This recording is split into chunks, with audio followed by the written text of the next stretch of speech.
வணக்கம். இன்னைக்கு நம்ம பார்க்க போகிறது ஒரு ட்ரெடிஷ்னல் ஸ்நாக்ஸ் ரெசிபி மெது பக்கோடா. பட்டணம் பக்கோடானோ இதை சொல்லுவாங்க. எப்படி பண்ணுறதுன்னு பார்க்கலாம் வாங்க. முதல்ல நம்ம ஒரு விழுது அரைச்சிக்கலாம்.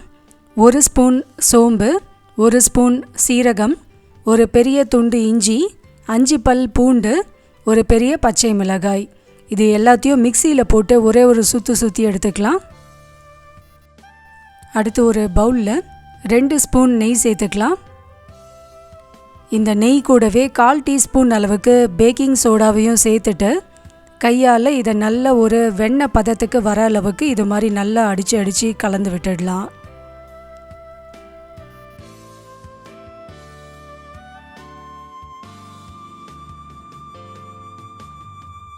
ஒரு 2 நிமிஷம் இது மாதிரி கைவிடாமல் கலந்து விட்டுட்டே இருந்தோன்னா நல்ல வெண்ணெய் மாதிரி மாறிடும்.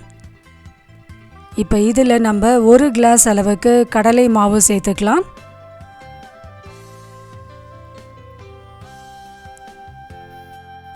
அரை கிளாஸ் அளவுக்கு அரிசி மாவும் சேர்த்துக்கலாம். தேவையான அளவு உப்பு சேர்த்துட்டு இதை நல்லா கலந்து விட்டுட்டு ஒரு மீடியம் சைஸ் வெங்காயத்தை பொடியாக நறுக்கி வச்சுருக்க அதையும் இது கூட சேர்த்து கலந்து விட்டுடலாம்.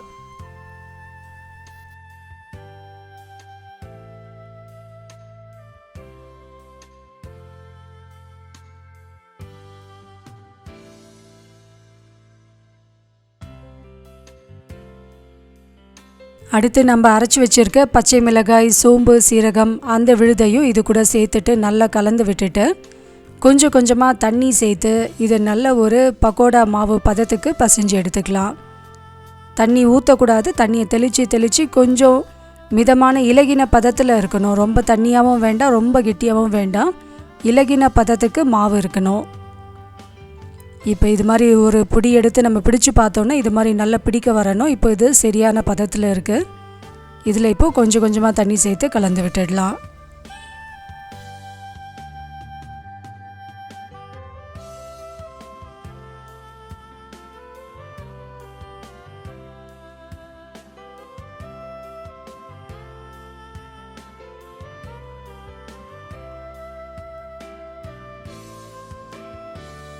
மாவு ரெடி ஆகிடுச்சு. இப்போ இதை ஒரு லெமன் சைஸ் அளவுக்கு சின்ன சின்ன உருண்டைகளாக உருட்டிட்டு தனியாக ஒரு பிளேட்டில் எடுத்து வச்சிடலாம். ரொம்ப அழுத்தி பிசையக்கூடாது. கொஞ்சம் மேலோடவே கொஞ்சம் ரவுண்ட் ஷேப் கொடுத்தா போதும். ரொம்ப அழுத்தி கெட்டியாலாம் பிசையக்கூடாது. இந்த மாவு கொஞ்சம் லூஸாக தான் இருக்கும். கையில் ஒட்டுற மாதிரி இருந்ததுன்னா கொஞ்சமாக தண்ணி தொட்டு இதை உருண்டை பிடிச்சிக்கலாம். இதே மாதிரி நம்ம எல்லா மாவையும் உருண்டை பிடிச்சி ரெடி பண்ணி எடுத்து வச்சுக்கலாம். எல்லா மாவையும் இது மாதிரி உருண்டை பிடிச்சாச்சு. இப்போ ஒரு கடாயில் எண்ணெய் நல்லா சூடாக இருக்குது.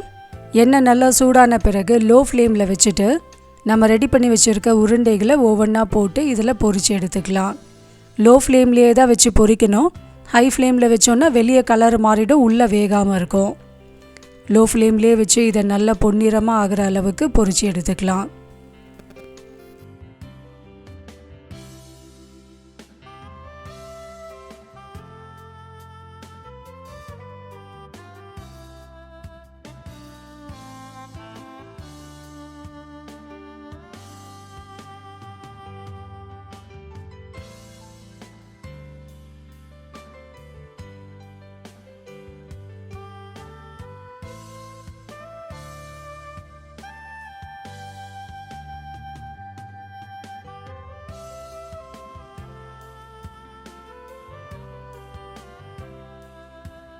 ரொம்ப அருமையான சுவையில் நம்மளோட மெது பக்கோடா ரெடி ஆயிடுச்சு. இது நம்ம ஸ்நாக்ஸுக்கும் கொடுக்கலாம், இல்லைன்னா சாப்பாடுக்கு சைட் டிஷ்ஷாகவும் கொடுக்கலாம். ரொம்ப டேஸ்டியாக இருக்கும். கண்டிப்பாக இந்த ரெசிபியை ட்ரை பண்ணி பாருங்கள். ட்ரை பண்ணி பார்த்துட்டு உங்களோட கமெண்ட்ஸை நம்ம கூட ஷேர் பண்ணுங்கள். இந்த வீடியோ பிடிச்சிருந்தால் லைக் பண்ணுங்கள். மறக்காமல் நம்ம சேனலை சப்ஸ்கிரைப் பண்ணிவிடுங்க. தேங்க்யூ.